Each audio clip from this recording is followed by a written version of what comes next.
ପଚାର ରେ ପଚାର।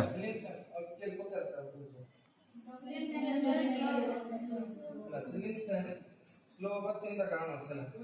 ଗୋଟେ ହଉଛି ଆମର ଇଏଟା କ୍ୟାପାସିଟରଟା ଯୋଉଟା କି ଏଇଟା 2.5 ଲାଗିବ, ଆଉ ଗୋଟେ ହଉଛି ରେଗୁଲେଟର, ଆଉ ଗୋଟେ ହଉଛି ଷ୍ଟାର୍ଟିଂ ପ୍ରୋବ୍ଲେମ ଯେତେବେଳେ ଷ୍ଟାର୍ଟିଂ ପ୍ରୋବ୍ଲେମ ଯେତେବେଳେ ହେଲା ଫ୍ୟାନ୍ ସ୍ଲୋ ହେଲା, ତମେ କ୍ୟାପାସିଟର ଚେଞ୍ଜ କଲେ ବି ରେଗୁଲେଟର ଠିକ ଥିବ, ରେଗୁଲେଟର ଇଏ କଲା ପରେ ସ୍ଲୋ ବୁଝିବ, ଫ୍ୟାନ୍ର ଷ୍ଟାର୍ଟିଂ ପ୍ରୋବ୍ଲେମ ହେଇଯାଇଥିବ। ଯେତେବେଳେ କି ଆଉ ଗୋଟେ ଲିମିଟେଡ ଏଜ୍ ଥାଏ, ଯେତେବେଳେ କି ଧର ଭଲ ୱାଇର ପକାଇছে ଶ୍ରମିକ ୱାଇର ଯେତେବେଳେ ପକାଇছে, এটা ଯେତେବେଳେ ୱାଇରଟା ପକାଇଲା ବୋଲେ ଆର ଭଲ ୱାଇର ଡିପେଣ୍ଡ କରୁଛି। ଆର আসছে ଗୋଟେ ଡୁପ୍ଲିକେଟ ୱାଇର, ସେ ଆଲୁମିନିୟମ ଦରକାର। ଆଲୁମିନିୟମ ୱାଇରଟା ପକାଇଲେ ନାଇକି ସେଟା ସେ ବର୍ଷେ ଦୁଇ ବର୍ଷ ମାତ୍ର এটা হচ্ছে কপার ୱାଇର। এই কপার ୱାଇରର ୱାରେଣ୍ଟି ପାଖାପାଖି 5 ବର୍ଷ 6 ବର୍ଷ ଯାଏ, ଅଧିକାଂଶ 10 ବର୍ଷ ପଳେଇବ ଯଦି ଫ୍ୟାନର ଯଦି ବେରିଂ ଫେରିଂ ସବୁ ଠିକ ଅଛି ହେଲେ।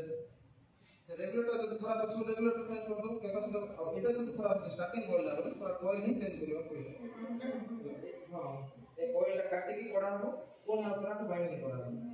ବାଇଣ୍ଡିଂଟା କେମିତି କହିଲେ ଏବେ এটা 220 ଭିତର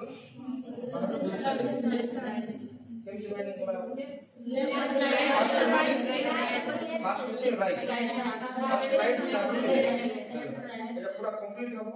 ହେଲା ପରେ ଆମର ଚାରିଟା ଦିଟା କେবল ফার্স্ট ବାହାରିଲା, এই যে ଦିଟା ୱାଇରଟା ରନିଂ ରେ ଦିଟା ୱାଇର ବାହାରିଲା।